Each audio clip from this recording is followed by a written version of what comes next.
ISPR का यह कहना है कि army chief general Qamar Javed Bajwa की ज़ेर सदारत कोर कमांडर्स कॉन्फ्रेंस हुई है और इस कॉन्फ्रेंस में पानामा लीक्स के पे जो JIT बनी है इसको भी ज़ेर गौर लाया गया है। आपको बताएं कि army chief general Qamar Javed Bajwa की ज़ेर सदारत कोर कमांडर्स कॉन्फ्रेंस हुई है जिसपे पानामा लीक्स के फैसले पर भी गौर किया गया है। इसी हवाले से मजीद तफसीलात जानेंगे ताहिर राठौर से। ताहिर, अपडेट कीजिएगा इस कॉन्फ्रेंस से मुतालिक।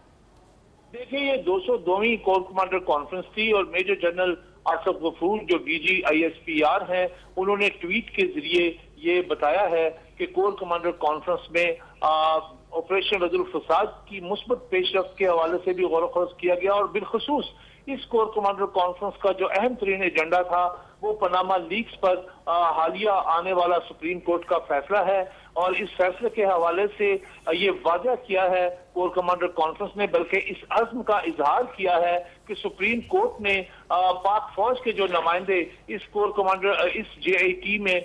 रखे हैं, जैसा कि मिलिट्री इंटेलिजेंस और इंटर सर्विसेज इंटेलिजेंस के नुमाइंदे इस JIT का हिस्सा होंगे। जो पनामा केस के हवाले से सुप्रीम कोर्ट ने अपनी जजमेंट दी तो उन्होंने यकीन दिलाया है कि पाक फौज बहसीयत अदारा सुप्रीम कोर्ट के उस एतमाद पर पूरा उतरेगा और शफाफ अंदाज में तहकीकात JIT में की जाएंगी और कानूनी तकाजे पूरी तरह से ऑब्जर्व किए जाएंगे। कानूनी तकाजों को पूरा करते हुए पाक फौज सुप्रीम कोर्ट के एतमाद पर पूरा उतरेगी। ये कोर कमांडर कॉन्फ्रेंस, आज की कोर कमांडर कॉन्फ्रेंस का पैगाम था जो उन्होंने नहायत वाज़िया और दो टोक अंदाज में दिया है कि सुप्रीम कोर्ट ने अपनी जजमेंट में पनामा पेपर्स के हवाले से जो पाक फौज के नुमाइंदों पर एतमाद किया है, पाक फौज मिन हैसुल अदारा इस एतमाद पर मुकम्मल तौर पे पूरा उतरेगी और JIT का हिस्सा होने के हवाले से कानूनी तकाजे पूरे करते हुए शफाफ अंदाज में तहकीकात में अपना किरदार निभाएगी। बहुत शुक्रिया ताहिर राठौर आपका। इसी पर बात करने के लिए डायरेक्टर नॉर्थ फारूक फैसल साहब हमारे साथ मौजूद हैं और हमें ज्वाइन किया ब्यूरो चीफ इस्लामाबाद ऑन साही साहब ने। फारूक फैसल साहब, कहिएगा, शफाफ तहकीकात की उम्मीद का इजहार किया गया है JIT की जानिब से। जो कोर कमांडर कॉन्फ्रेंस हुई है उसके बाद जो एलामिया जारी किया गया उसमें कितना अहम है ये बयान? जी बिल्कुल, बहुत अहम ये बयान है। इससे बिल्कुल वाज़ेह ये होता है कि जो तय गोइयां हो रही थी कि क्या ISI नुमाइंदा भेजेगी, क्या MI नुमाइंदा भेजेगी, वो तो बिल्कुल जो है वो आउट हो गया और पूरे अदारे ने, मुसल्लह अफवाज ने जो है वो सुप्रीम कोर्ट के जब वो जो उस फैसले का खैर मकदम या उसकी निगरानी करेंगे या उस पर अपना बंदा अपने नुमाइंदे भेजेंगे तो इसका वाज़ेह मकसद यही निकलता है कि मुसल्लह अफवाज जो है वो भी उसी तरह कंसर्न है जिस तरह हर दूसरा पाकिस्तानी पनामा केस के हवाले से या अपने हुक्मरानों के हवाले से, उनकी शफाफियत के हवाले से कंसर्न था। और यही वो कंसर्न था जिसके ऊपर परसों ये फैसला हुआ और आज ये इजलास हुआ और उसके बाद ये प्रेस रिलीज जारी की गई है। इसका मतलब ये है कि मुसल्लह अफवाज जो है वो इस तहकीकात जो सुप्रीम कोर्ट के फैसले को वो पहले भी तस्लीम करती है, सुप्रीम आइन और कानून के तमाम फैसलों को, और इसको भी, और इसमें वो पूरा अपना हिस्सा डालेगी। उसके दो अहम अदारे ISI और MI के दोनों के नुमाइंदे जो है इसमें शरीक होंगे और कानूनी और जो आईनी जो एक खदशात लोगों के दिनों में बैठ रहे हैं कि शायद कोई JIT कोई ऐसी वैसी हरकत कर देगी तो वो यही होता है कि ये मुसल्लह अफवाज के दो अदारों के नुमाइंदे और पूरे मुसल्लह अफवाज कोर कमांडर हाईएस्ट उनका जो फोरम है वो उसको वेलकम कर रहा है, उसके कह रहा है कि ये ज़हन में रहना चाहिए कि जो भी इन्वेस्टिगेशन होगी वो शफाफ होगी और कोई असरअंदाज नहीं हो सकेगा क्योंकि 6 अरकान होंगे किसी, और बिलखसूस जो मुसल्लह अफवाज के जो नुमाइंदगान होंगे ISI और MI के, उनसे कोई रब्ता करने की कोशिश करेगा या उस पर असरअंदाज करने की कोशिश करेगा तो वो अपने अदारों को बता दिया करेंगे। तो लिहाजा रेस्ट एश्योर के ये तहकीकात जो है वो मुकम्मल शफाफ और आईनी तरीके से ही हो रही है जिसके बारे में फैसला किया गया और तमाम आईनी इदारे जो है इस फैसले के पीछे खड़े हैं और हम तक पहुंचाना चाहते हैं। और हम देखेंगे कि आने वाले दिनों में अगर कोई लैतोलाल से काम लेगा, कोई फरीक लैतोलाल से काम लेगा तो उसे ना सिर्फ अवाम के दबाव का सामना करना पड़ेगा बल्कि पाकिस्तान के जो आईनी इदारे हैं उनके भी दबाव का सामना करना पड़ेगा और उनकी सिफारिशात को भी उसे कबूल। ठीक है फारूक साहब, हमारे साथ मौजूद रहिएगा और रुख करेंगे ब्यूरो चीफ इस्लामाबाद ऑन साही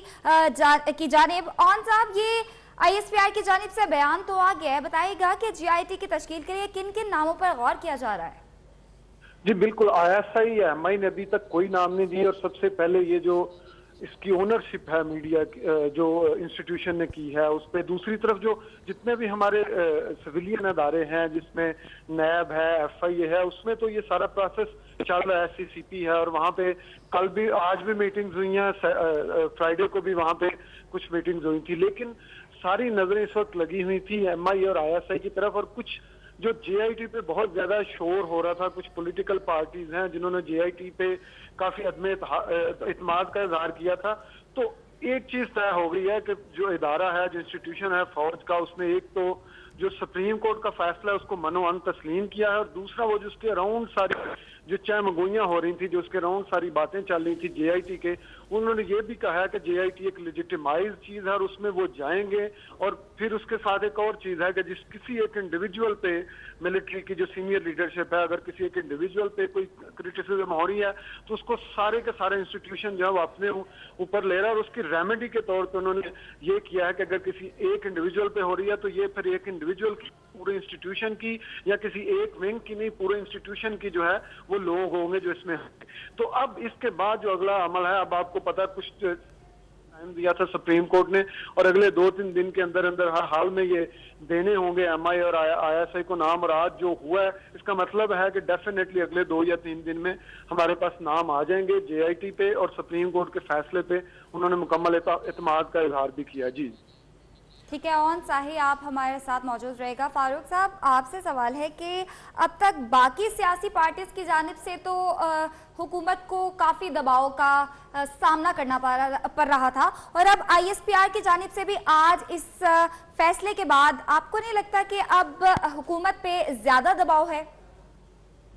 देखिए, दबाव दो किस्म का है। एक दबाव तो है जो सियासी जमातें हुकूमत पर डाल रही हैं, और वज़ीर-ए-आज़म नवाज शरीफ पर के वो सुप्रीम कोर्ट के इस फैसले के बाद आज़ादाना इन्वेस्टिगेशन हो सके, उन पर दबाव डाल रही हैं कि वो मुस्ताफ़ी हो जाए। बल्कि वज़ीर-ए-आज़म को तो सियासी जमातों की जानिब से ये भी कहा गया है कि वो 60 रोज के लिए मुस्ताफ़ी हो जाए, जब तक ये तहकीकात नहीं होती। अब रहा ये मामला कि ISPR का, तो इसको हम उस दबाव को उस तरीके के दबाव से नहीं ले सकते या कि जिससे वज़ीर-ए-आज़म से मुस्ताफ़ी होने का कहा जाता है। ये दबाव इस किस्म का दबाव होगा कि हुकूमत इस बात पर दबाव में आएगी कि वो लेतो लाल से काम ना ले, व जो तकनीकी हरबे इस्तेमाल ना करे, जो ब्यूरोक्रेटिक हरबे इस्तेमाल ना करे। जिस तरह अदालतों में या इलेक्शन कमीशन में अमूमन वकला और क्लाइंट जिनके खिलाफ होता है वो तारीखें ले लेते हैं, लेकिन इसमें ये दबाव ये होगा कि जब ISI और MI के बाद मुसल्लह अफवाज जो है भारतीय मजमूई जो है वो इस फैसले का खैर मकदम करते हुए और इसके नतीजे का इंतजार